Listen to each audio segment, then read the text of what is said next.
Well, earlier I was joined by the SNP MP Mhairi Black, who sits on the Work and Pensions Select Committee and is a supporter of the campaign group Women Against State Pension Inequality, and the Conservative MP Chris Philp, a member of the Treasury Select Committee. Mhairi Black, scrapping these changes would cost billions of pounds, so where would you get the money from? Well, I mean, I think it's worthwhile starting off to remember that everything governments do costs billions of pounds, and what this is about is priorities.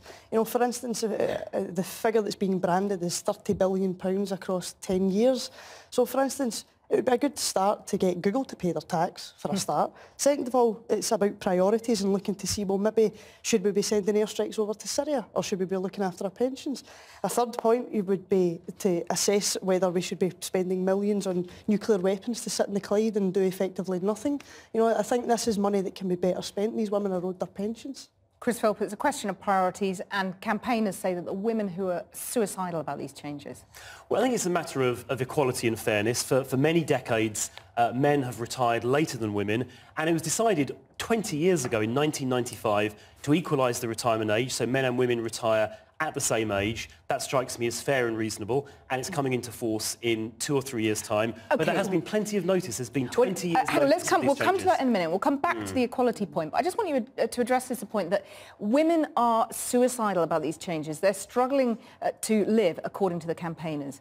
What do you make of that? Well, I think 81% of those affected have their pension start date altered by 12 months or less, and the other 19% will have their pension date put back by no more than 18 months compared to what they expected. And that's a concession by the government because it was intended to be 2 years. So 18 months, of course, is disappointing, but it's not as bad as it could have been. And that exact concession is evidence that you recognise in the past that you got this wrong. To say that women knew about this is not true, because, yes, you're quite right in saying the 95 Act made the initial jump of 5 years from 60 to 65, but nobody knew about that. The first letters weren't sent out until 14 years after the 95 Act was implemented. Even at that, the DWP itself can't even agree as to whether all letters were sent out or not. Well, on that point, I mean, clearly there was huge publicity at the time. The last Labour government... No official correspondence. But the last Labour government started sending letters in 2009, which is about 8 years in advance. And then in 2012, after the subsequent changes in 2011,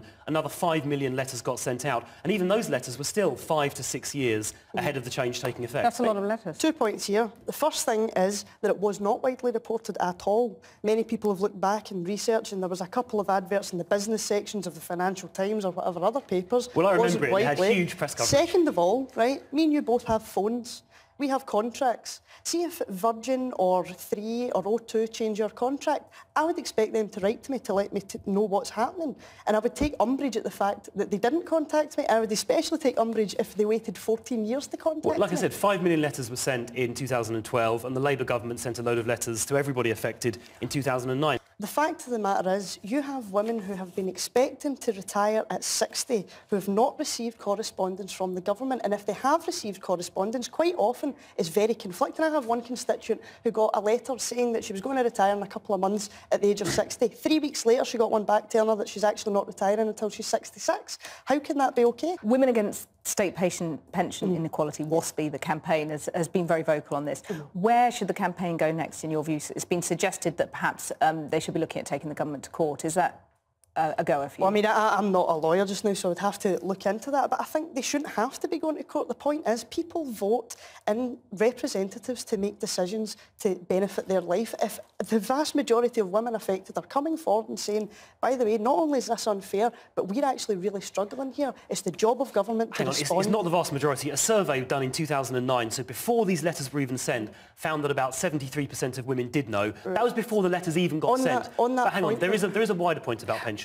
And that is that, you know, we've got things like the triple lock. We've got the new basic state pension, which will specifically make women better off by £416 a year, starting, I think, this year. And pensions are going up at 2.5–3% a year when inflation is 0. So generally speaking, pensioners are getting a fantastic deal under this government, and particularly women are now getting a better deal than they did before because of this extra money under the basic state pension. Very brief final thought. Very brief. To say that the new pension is going to benefit women is a nonsense, because women will have to have 35 35 years national insurance contributions. That means that if the women we're talking about in question come from a generation built upon inequality, they don't have private pensions, often in part-time work, often out of care looking after children. They don't have the 35 which is now being counted. That's now being counted. I'm sorry that we're completely out of time.